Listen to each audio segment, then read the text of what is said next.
On this day of peaceful protest by the Generation Z, we have witnessed trigger-happy policemen who are preying on our innocent children, innocent youths.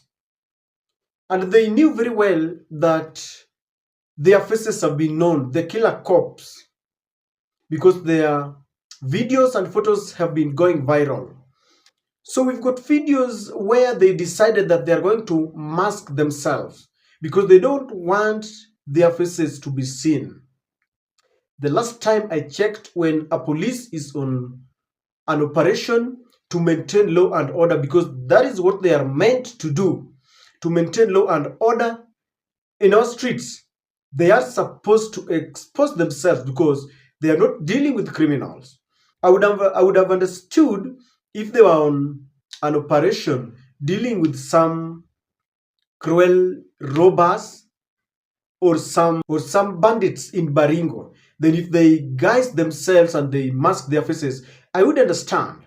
But you are dealing with an 18-year-old boy who is carrying a placard, carrying a flag just to show a symbol of authority that the constitution belongs to us and we are Kenyans.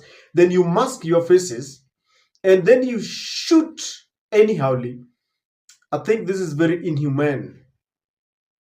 The shocking scenes that we have witnessed behoves one to ask just a question.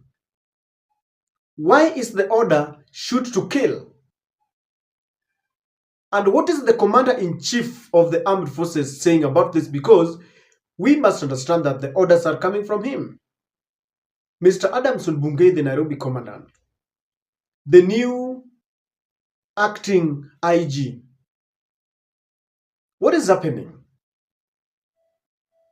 The former Inspector General, Japheth Kome, just resigned because of these kind of killings and the bodies that are being retrieved that can never be explained very articulately what is happening. But it seems amid all the resignation and all this, there's no change at all because the order comes from above. And it seems that the order is beyond the Inspector General, because if the orders were coming from the Inspector General and Japheth Kome has resigned, then we would witness some calm and tranquility. But what shocked me were the scenes from Kakamega, a place that witnessed peaceful demonstrations, and even when it is said that the governor unleashed some goons on the streets, the innocent demonstrators pounced on them and took the weapons that they had, confiscated all the weapons, and they were rendered harmless. But then the police there started throwing tear gas and live bullets, and they didn't spare even our innocent school-going children, and they threw tear gas right inside the school and its environs, and our children had difficulties in breathing. And I'm looking at this regime, and there is only one description: a gangster regime, a gangster government. Take a look at this picture and tell me, if you're a parent, whether you're happy about what is happening. Because even as you watch it, I want you to understand that the security of the entire school, the children and the teachers, were really compromised, apart from the fact that they were inhaling a tear gas. Kindly take a look.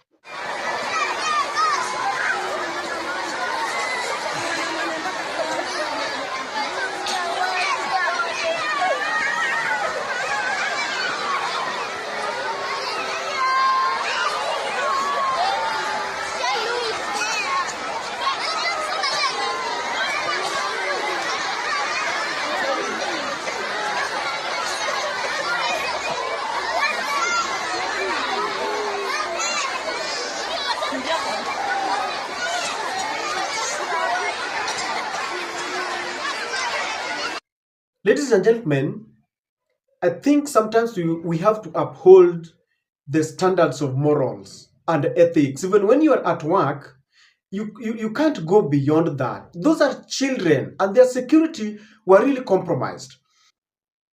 You know, one thing that baffles me is that when William Ruto decided to calm down and he was inviting people to have a multi-sectoral dialogue, I thought he had taken cognizance of the fact that people were really worried about the deaths. And I thought that today he would command his policemen to be very calm, to be very tolerant to peaceful demonstrators.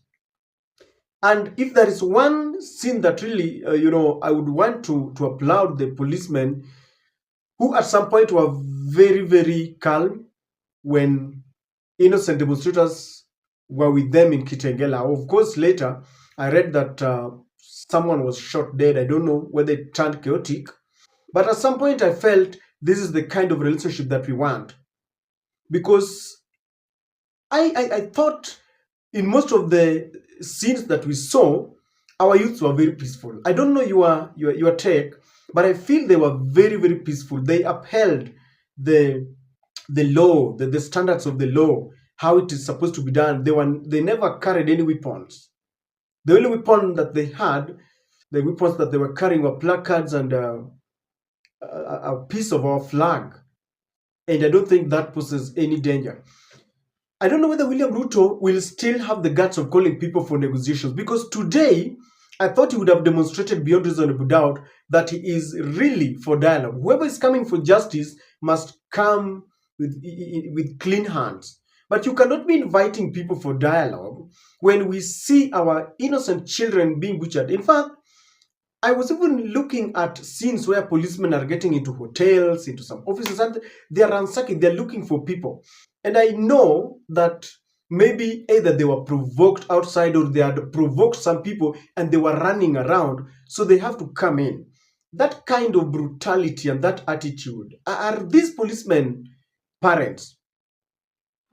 I still want to believe that if your life is in danger, because a police officer is also a father, is a mother, they also have their lives to protect, and that we must agree, whether you want to disagree with me or not.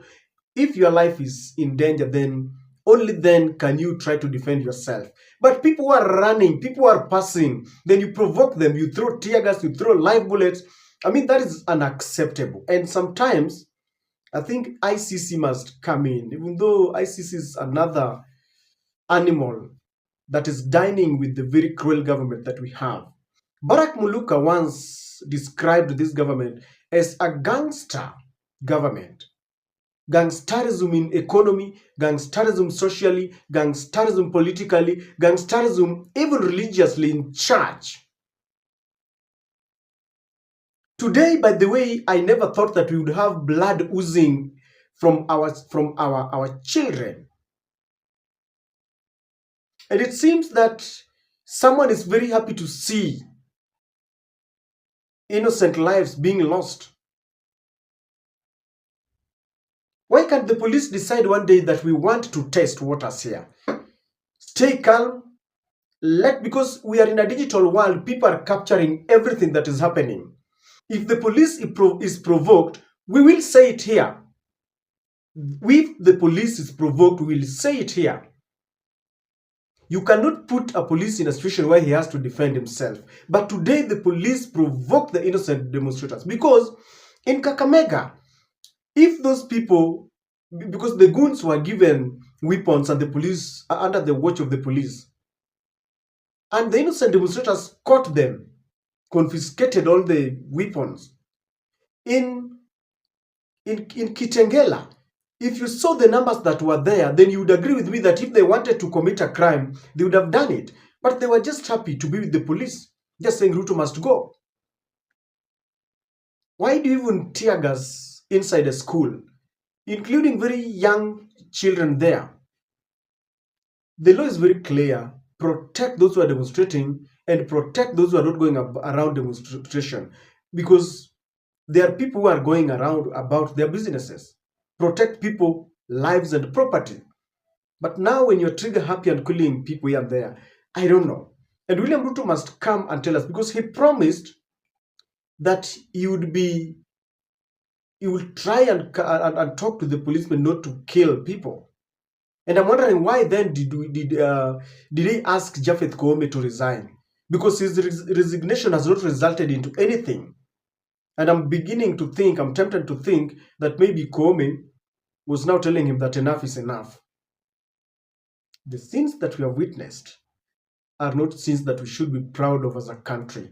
We need to be proud of our country, but at this stage, is there anything to be proud of?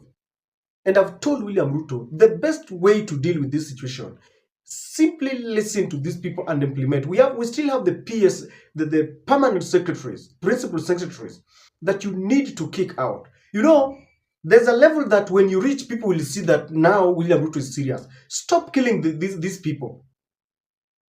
Deal with corruption. Dissolve even the principal secretaries. Include the youths in your cabinet. Come with clean hands. Show them that you are ready to go. Show them that you are ready to take hard decisions, as you had bragged sometimes back that you want to take hard decisions. Do not take hard decisions by increasing taxes. Take the hardest decisions by kicking out your tribesmen, your friends who are corrupt, and have a lean government, a lean cabinet that is full of people who are corruption free. Declare corruption a national disaster. And with that, you will realize that Kenyans will fall in love with you. Otherwise, the way it is now, you must go. You have no business when you are presiding over policemen who are killing innocent people. And I don't know what you think about the scenes, but they were very pathetic and are unacceptable.